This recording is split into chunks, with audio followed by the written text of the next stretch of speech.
Welcome back to Switch to Linux. Well, today we're going to look at Siduction. We're going to seduce you to the dark side. So Siduction is a play on words with the Debian Sid build. So Sid, of course, is the Debian unstable branch. Basically, it's like rolling Debian. Think of it as the Arch version of Debian, right? And the problem is, of course, is there's invariably some packages that are missing. It doesn't have as much of as much of the finished and finalized things in it. So it's more used as an unstable or as a testing branch. But what Siduction does is it builds a distro on this unstable, so it's constantly rolling. And then what it's going to do is it's going to fix and add some extra repositories, and it'll do things like add some Broadcom drivers, a few other things. And that's ultimately what they are trying to accomplish. So having a look at their website here, it's siduction.org. And they have their pages put together kind of weird. So we're looking at news.siduction.org. And it kind of explains what we have here. Of course, Plasma is their chief distro. We're actually looking at Cinnamon because I'm most familiar with that. They also have, what do they have? Let's go ahead and have a look at their downloads page, have a brief look at the options that we have. So if we go ahead and... I can't remember if, is this just going to try and download, or is this, I think this just gives us the list of distros, or I'm just, no, maybe not clicking FTP1. There you go. There we are. So click into this. We have a Plasma, KDE, we have LXDE, LXQT, Knox, XFCE, and we have Xorg, and we have Cinnamon, of course. So I'm actually looking at the Cinnamon version. So it's not just Sid with some extra theming. What they've actually focused on here is developing something that is good and usable out of the box. So they have ways to connect your wireless devices in here. They have alternate ways as well. So then they walk you through how to set up your network manager in cases of those. We also have a few other things. So non-free and contributor packages are also installed by default. See, we have a lot of microcode firmware for processors. We have some Broadcom work. There's some other Intel things. So you can see just a lot of it. It's just more of your closed source or non-free drivers, which is going to make things work. This is actually one of the challenges with Debian, is getting it to work if you have any hardware at all that's not completely supported by open source. So we have, of course, I just saw it here a second ago, Realtek Wi-Fi adapters. Those are a pain in Linux sometimes. So it actually has all these types of things in here. And ultimately, that's pretty much what you're getting. We do have a variety of other options. As we mentioned, the desktops. This has the Calamaris installer, and the installation was very quick. They do explain here why they have waited 3 years to get something out. It does turn out that their lead developer has disappeared. So if anybody knows the whereabouts of the lead developer of Siduction, the community would like to know and say, hey, happy to have you back. We moved along without you, but anyway, that's kind of what happened. So with this, though, let's go ahead and have a look at this. So go ahead and boot into it. This is what our load up screen is going to look like. So they've just done theming just all throughout it, which is actually pretty cool. I do have to make a little confession as we're booting this guy up. This is the older, more skeuomorphic theming style that, if you asked me a couple years ago, this is my preference, and I can say that this flat modern design is maybe rubbing off on me a little bit. I don't like this skeuomorphism this is doing, and I'm also not a huge fan of the pure modern flat. I do like more transparency, light skeuomorphism, but nevertheless, that's kind of what we have. Everything, though, is quite customized in here. Here's our sessions, our Cinnamon, or whatever else. Here's our shutdown, reboot, suspend, hibernate, and our login button. Let's enter my super secret password. That's definitely not 123. And then we'll come in here and we will wait for this guy to boot up. And you can see it goes pretty quick. So out of the background, you can see it's a very more older look, skeuomorphic, the type of thing I probably would have liked a while ago, and I can say it's wearing thin on me. So the overall look out of the box is not necessarily to my liking these days, but that's okay. That's a theme that's easy to change, especially using Cinnamon. Just go with the themes. You do notice that we have a plank installed at the very top. We have Firefox, IRC, and Zim Desktop Wiki and files at the top. And we do have, of course, our desktop icons, and everything is pretty much set up. One of the downsides about this one is it does feel a little bit more bloated. And as I'm looking through, like, let's look for a terminal. Look at that. We have a ton of terminals. We have a terminal. We have a Mate terminal. We have, is it Baibu terminal? Guake terminal? We don't need this many terminals. I mean, we need one. That we don't need 4. And so here's what we have. There's some software updates available. Let's go ahead and view the software updates. So we do get some nice notifications. It is going to go ahead and double check these guys. This is curious. We have software updates because I've actually just updated this recently, but I guess it doesn't because this is based on Sid, which does roll. So we will probably get as many updates as Arch does. I did encounter this problem before though. Apparently it says unmet dependencies, can't install them.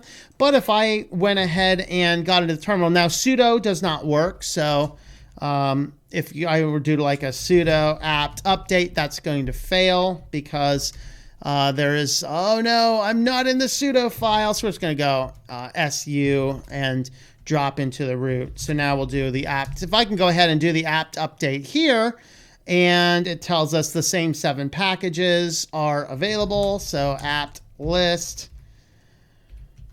upgradable. You can see these are the same things that were in that list. And if I do just the app upgrade, it should actually install them without any problems. So I'm not sure exactly what's wrong with the GUI installer there. Or maybe it's installing everything except one package. Let's go ahead and see what it says at the end here. Let's see if it says it's done. All right, so which services? Sure, let's go ahead and restart that. I'm going to get booted back into here, re-enter my super secret password, and we'll go ahead and see if this guy is working now or not. Here's your terminal. Oop.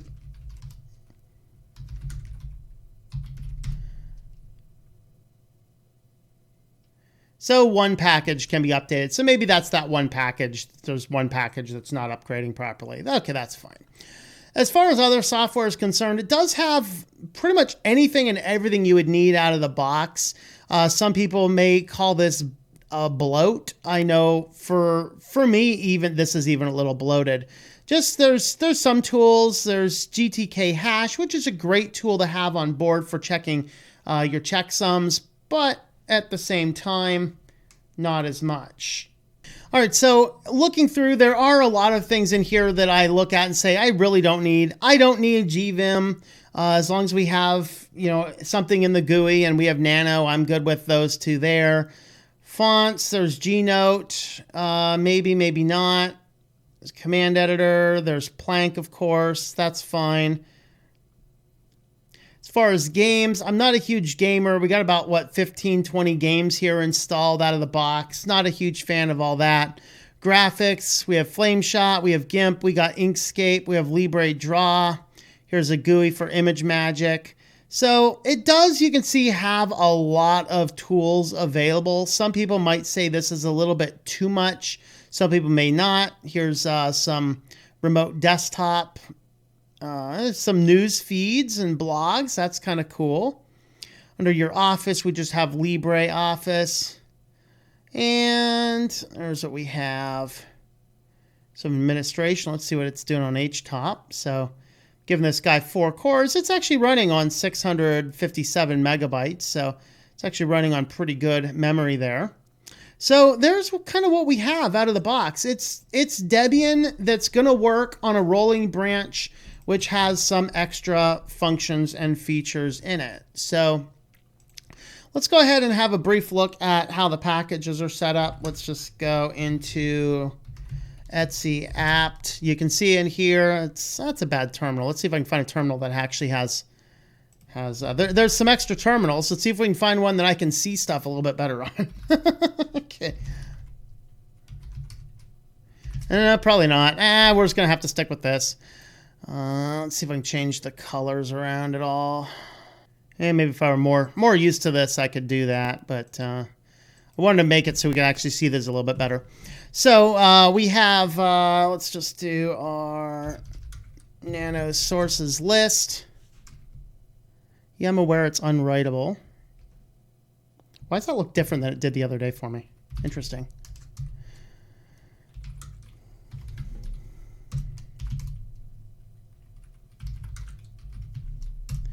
So Debian list, you can see we just have our unstable, main, contrib, non-free. We do actually have an extras, and we have a fixes, and we have I guess it looks like DBG. I mean, I'm not familiar with this. That might be, it sounds almost like a debug. Is that what that would be? Let's look into our extras list. So here it just has the unstable and the main. So these are some specific repositories for extra, which is presumably going to be some of those, some of the Wi-Fi drivers and things like that. And our fixes list, again, we just have our Siduction fixes. So these are probably just repairs to some other things that were not working so that the system does stay a little bit above it. So there we have it out of the box. It does actually have a functional system with a rolling Debian with extra steps in here to make everything work out pretty well. Let's go ahead and see if there's other themes installed, because as I said, the one thing that I'm not a huge fan of this is the overall theming. 1995 called and wants its theme back. So let's go ahead and see if we can make this guy a little bit nicer.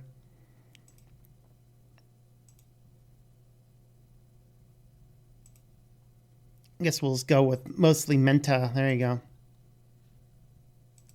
And a little flatter. There we have it. So you can just easily change the themes around a little bit. Of course, you can go ahead down here, update the cache list and install new themes. So there's not a real big problem there. So overall, I think that this is actually a pretty nice system overall. And, whoa, wrong button. Overall, it's a pretty nice system. And if you are looking for a Debian branch, but you want something that's more rolling and more available, this guy might actually be a good logical choice. There is going to be some extra software you might want to remove. There is going to be, a few little odds and ends that may not work. There's that one package that won't upgrade itself. Maybe that's a problem. Maybe that's not. But overall, it does look like they're making this effort to bring us a Debian that works out of the box with a lot of extra tools and tips and tricks and things in it.